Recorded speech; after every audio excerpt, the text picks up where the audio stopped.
Legacy war can happen, but there have to be new icons. Nobody can be the successor of MGR. I'll get Ms. Sripriya to answer that in the second round of this questioning. But Mr. Tirupati, the BJP, which has in other parts of the country as well, is seen to be trying to forcibly embrace.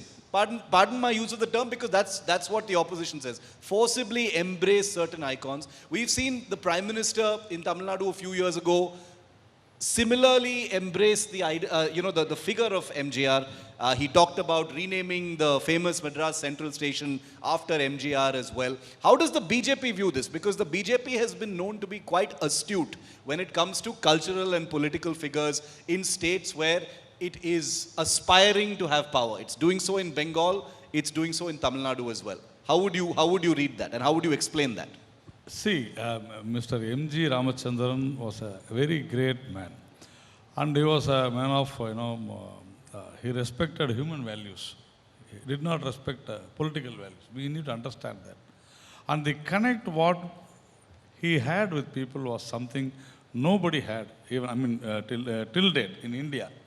So, it is nothing wrong when we say Subhash Chandra Bose was our freedom fighter. He was also in the Congress movement. And also Dr. Keshav Baliram Hedgewar, also in Congress movement. So there is nothing wrong to praise or cherish the capacities, the fame of MGR or even Mr. Kamaraj for that matter.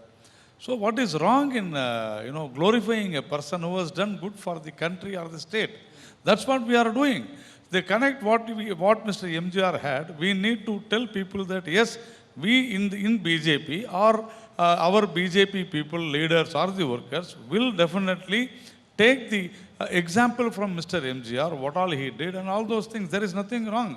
So there is nothing wrong to make MGR as an icon, definitely. So blaming BJP for praising others. So even 2 days back, some channel called me and said that in our some video, Indira Gandhi's photo was there. Yeah. So there is nothing wrong. What is Women's Day? Definitely Indira Gandhi comes to our mind. See, we may have a lot of differences with the people. That is totally different. Pasumban Muthuramalanga Devar was there. He was also in a political party, but it's a great icon. You're saying icons are icons, basically. Obviously, yes. Okay. Mr. Kannan, we've heard all the politicians now. You've written a book. Gone into the depths of MGR's political existence and the influence that he currently still has. How do you read this? And the specific question I want to ask you is about this succession battle.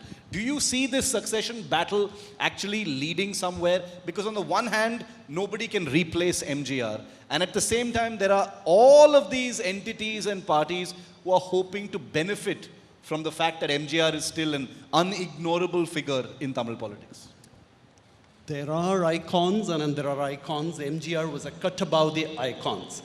He was a man hugely endowed with an infinite source of charisma that none could match. And people are competing to match today.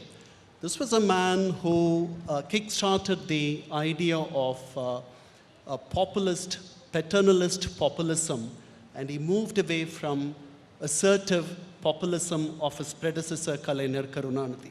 What MGR stands for is not just charisma. He stands for the fact that people had immense trust in this man, despite what the detractors said, despite his track record of opening up the place for liquor barons and the immense corruption that was there. He symbolizes the era of consolidation of welfare politics. And his successors continued these welfare policies. Today, Tamil Nadu is the foremost welfare state. He had also institutionalized the arrangements when it comes to public-private partnership in higher education, in medical sciences. Today, the Tamil Nadu owes much to this man. So when we speak about legacy, if we are only aiming at the charisma, that might happen with the Eminem leader to some extent.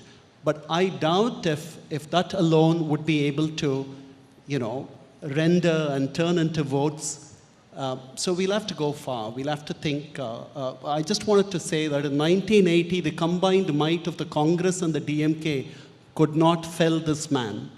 He won 37% of the votes.